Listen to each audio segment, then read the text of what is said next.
Okay, let's move to the third question. Third issue, it is about recent missile attacks on Ukrainian infrastructure and civilian objects. Escalation appeared on 26th of June. During that day, Russia launched at least 14 rockets against Kyiv, capital of Ukraine, and during the next 5 days, it launched at least 150 missiles, and there were many losses among civilians after that barbaric attacks. At the same time, we may tie these missile attacks with a diplomatic track. They occurred after Western leaders visited Kyiv, and I think that Moscow understood after that that it failed to push Kyiv towards a negotiation with the hands of Western leaders, firstly Macron and Scholz, and that made Moscow very angry. So obviously these rocket attacks on critical Ukrainian infrastructure and residential buildings was the result of strengthening of Western support, especially in terms of shippings of sophisticated weapons. And in this connection, I'd like to bring your attention to their piece of very good analysis in Washington Post. This article is titled "US supplied HIMARS, changing the calculus of Ukraine's front lines."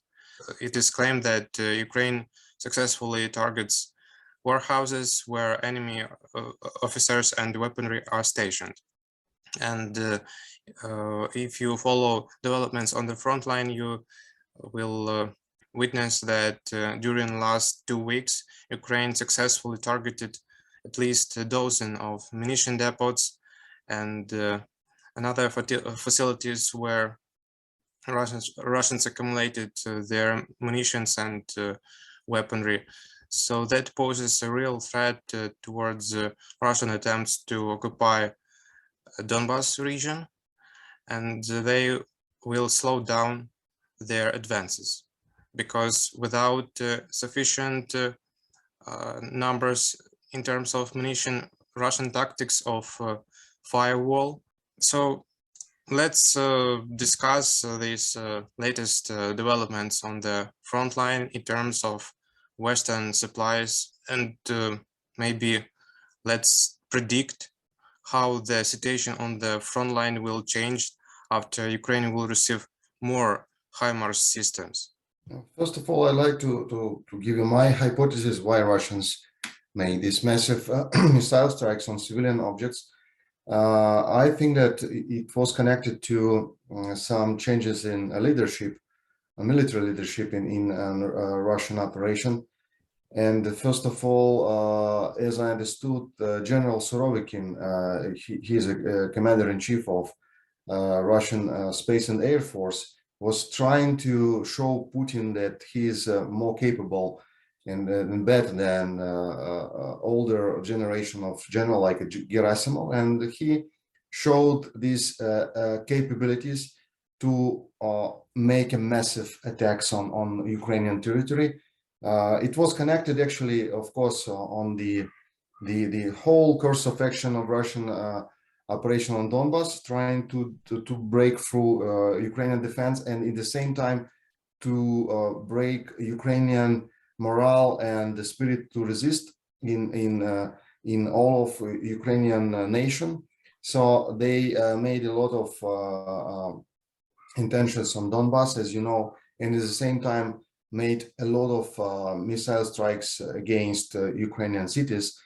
And what is interesting, they used very old missiles, HAT-22, which is impossible to use against urban areas because it's very unprecise. It's deviation from the target could be up to 1 kilometer. So if you'd like to hit some target less than 1 kilometer, it's impossible. So we can say that, of course, we cannot be sure that it's a just military crime. Maybe they have a lack of precise weapons, but I think that it was a really military crime from General Solovian, which is sent a lot of old missiles to some urban areas to kill as many civilians as possible, to show Putin that he's a very tough general compared to Gerasimov, which is not very active. And it was very funny, this answer from a PR of Gerasimov. I don't know where is Gerasimov now, because he disappeared since 9th of May, even 5th of May, when they told that Gerasimov, the rumors told that Gerasimov participated in some inspection on close to Izum and get some shot and disappeared from since that time. And now they on the background of these Sorovikin activities, the PR team of Gerasimov showed some pictures that he inspected Ukrainian positions, but metadata on these pictures saying that it was 5th of May, exactly on that time when he disappeared. So I think that it's all of this situation last week's with massive missile attacks could be connected to this kind of movement and changing of the generals and leadership in Russian armed forces. We will see, of course, next developments, but and it's very special for me. It's who will be the chief of general staff, because I think that Gerasimov is out of the order now, and he's not responsible for any actions. It's younger generals. Surovikin is very interesting person. Actually, he even killed some peaceful protesters in 1991 in Moscow because he completed orders by Gekachepe in 1991. And after this, he participated in very brutal operations in Chechnya twice, in Syria twice, and now he's showing his very brutal approach in Ukraine, war against Ukraine. So we will see in this situation. I just like to speculate on that, because you mentioned General Surovikin, and what is interesting that this general reported to Putin with another Russian general, Alexander Lapin, Colonel General of the Armed Forces of Russian Federation, at the same time. But Russian awarded Lapin with the title of Hero of Russian Federation. I think that this general, Lapin, was in command of the forces that captured Lysychansk. Yeah, my answer could be that Solovian didn't receive this award. Yeah, because maybe it is seen that Putin is disappointed with him. Absolutely, I'd like to say that because he killed a lot of civilians, and it was a bad surprise for Putin, because remember this answer in Ashgabat, when somebody asked Putin, somebody from journalists, what happening with his strikes, and he told that obviously we are using very super precise missiles against this. And it was very funny because everybody knows it was Khat-22 because it was a picture of Khat-22. It wasn't caliber or some Iskander. And I think it was reaction of Putin to Surovikin, that Surovikin, let's say, too much showed his capabilities. And very interesting, as you see, last couple days we didn't have a lot of missile strikes.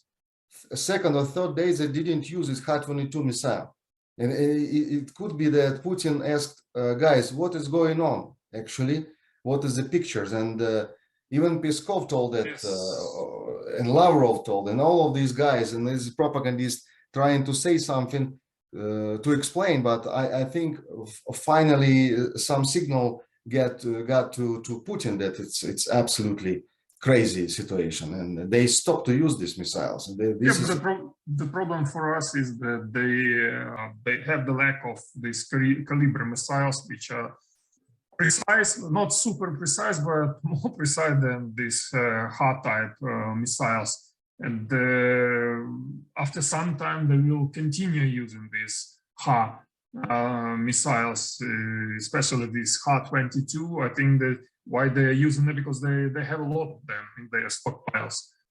And I'm not sure that the changing in command chain of the Russian forces, or it will be Gerasimov or another general, the tactics of the Russian will change drastically. We will see the continuation of these missile strikes using these old, outdated missiles, which will destroy our civilian infrastructure, will kill a lot of civilians, and the same tactics on the front line with this massive using of artillery. I don't remember the day before yesterday, our Commander-in-Chief General Zaluzhny said that Russians are shelling, maybe you know the number, about 45,000 rounds, yeah. Rounds, but per 1 day, yeah. Per 1 day, yes, right? 1 day. Per 1 day, yeah. On Donbass, in Donbass. It's incredible numbers. So, and this is the Russian tactics. So they will continue using it. So for us, nothing drastically will change if there will be changes on the top of the Russian military command. So the only change can be if their stockpiles will come to an end, but unfortunately, it will not be in the nearest future. So we have to be prepared for the same type of war that we are waging nowadays, with these massive strikes, air strikes, with the aim to suppress our civilian population, to make panic among them, to make them depressed, and so on. But talking about the HIMARS systems, and not only HIMARS system, but for example, using the very precise rounds, for example, German rounds that are using in this 155 millimeter round that are using this Western howitzers.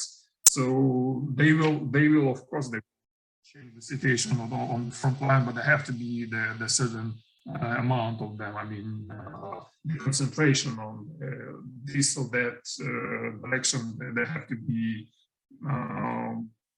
be pretty enough to make the changes. If they have only one or two, so we can hit, like we are witnessing today, the very important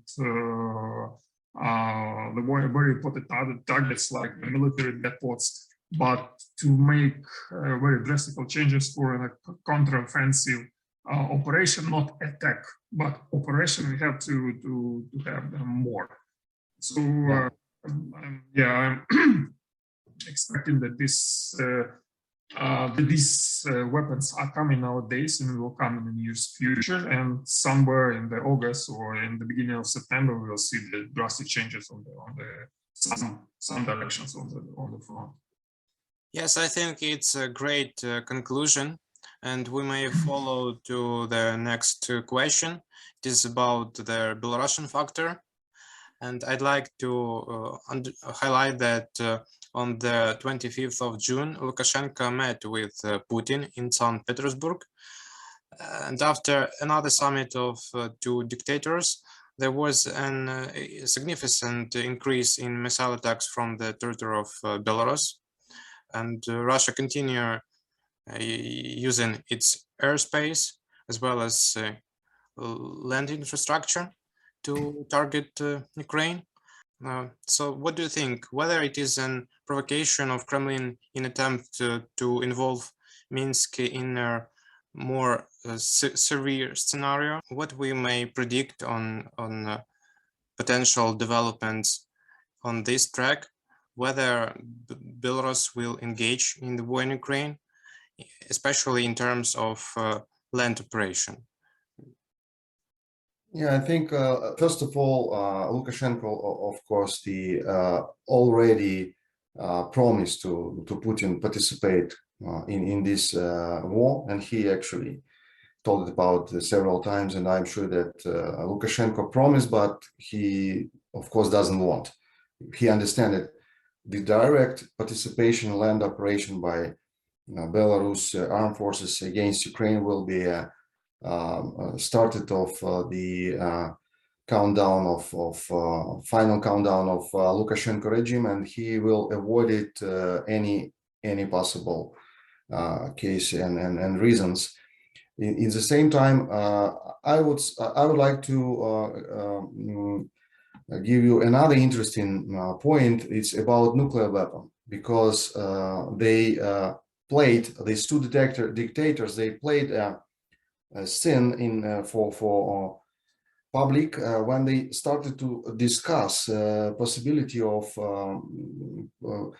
sending a Russian nuclear weapon to Belarus. And I think that it was very interesting that they told that it's possible that that Belarus Su-25 will be modernized, especially for nuclear weapon, and of course they will send Iskander missiles, which is it's possible to use it to use the nuclear tactical nuclear weapon. So I think that Lukashenko is trying to play this case, and maybe they will put some nuclear weapon to Belarus. But the critical things here is the international framework for this. It's prohibited to send some nuclear weapon from one country which is a member of the nuclear club to another country which is not a member of nuclear club. So I think that, of course, it's possible to say that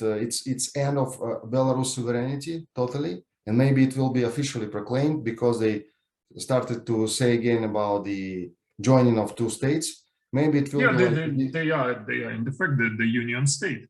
Yeah, but they still Belarus cannot get the nuclear weapon because of the prohibition of international law. And maybe they will play like, yeah, really they divide the sovereignty. So divide the sovereignty in a joint state, like a union, and after this send to Belarus this nuclear weapon. I think that anyway it will be even dangerous situation for Ukraine, and of course our allies on Lithuania, Latvia, Estonia, and Poland, and NATO. Remember this Lithuanian case of transit. Actually, it's continuing. So I think that next weeks will be very dangerous on this side. I mean, the Belarus. From military point of view and conventional groups of force, we don't see it. So now it's enough forces from Belarus armed forces and Russian, and especially Russian armed forces, which is concentrating on Donbass. I'm sure that in case if Ukraine won't start a successful counteroffensive operation in the south, and Russia will finish some successful operation on Donbass with occupying a wall of Donetsk Oblast, it's possible that they send some forces to Belarus trying to pull Ukrainian forces from south and east. So for Ukraine now, it's very important to continue very strong defense on Donbass. Do not allow them pull forces to Belarus or to south. And at the same time, I think that to prepare and conduct some counteroffensive operation on south, Melitopol or Kherson direction. Yes, and it's worth saying that no one will transfer them to Belarus. Or it will be the Russian aircraft, Russian Iskander. So the Russian will control totally these weapons. But the question is under what conditions they will be placed in Belarus. So it will be it's very bad story for Lukashenko, who wants to keep his regime, because the placement of the Russian nuclear warheads in Belarus. Lukashenko then will be under the biggest pressure from the West. It will be totally the disaster for him. because now he's trying to maneuver to say that we are not the part of this war and so on and so forth. Yeah, but after the placement of these nuclear warheads, absolutely it will be the end for him, for his regime. So it will be economical, the diplomatical, whatever, total disaster with great pressure on him from the West. I think that Putin will not provide Lukashenko with any nuclear warheads because their relationships is not cloudless. And I think the Kremlin is afraid to give Lukashenko such a trump card, because who knows how Minsk, how Lukashenko will use it. He is quite unpredictable in his gamings with the West and Russia. So I think that this is only a blackmail in attempt to threaten Western countries, but any nuclear warhead in Belarus will be under strict and direct order of Moscow. Do you think that it's the KGB is out of control of FSB? Really? I'm not sure. But there may be some forces that are dedicated to, especially to Lukashenko. Well, I'm sure that it's some forces for dedicated directly to Lukashenko, but I'm sure that they are all of them officers of FSB, not KGB. This is reality, and that's why Lukashenko is so very nice towards Putin, because he understands that Putin needs several seconds to kill him physically. And this is a very tragical story about Lukashenko and unfortunately about Belarus, because using Iskanders and aircraft against Ukraine, we had it since 24th of February. Nobody knows which Iskander will be with nuclear warhead. This is a problem, and so I think that this is two very crazy situation now, and unfortunately, we need to issue responsibility of this situation. I mean, Ukraine. I think we are running out of time. Thank you for your attention. I hope really that this conversation, you find it very fruitful and interesting. And follow us in our next weekly podcasts and NGRN Discussion Clubs. Goodbye. Subscribe here to receive more videos from the new Geopolitics Research Network.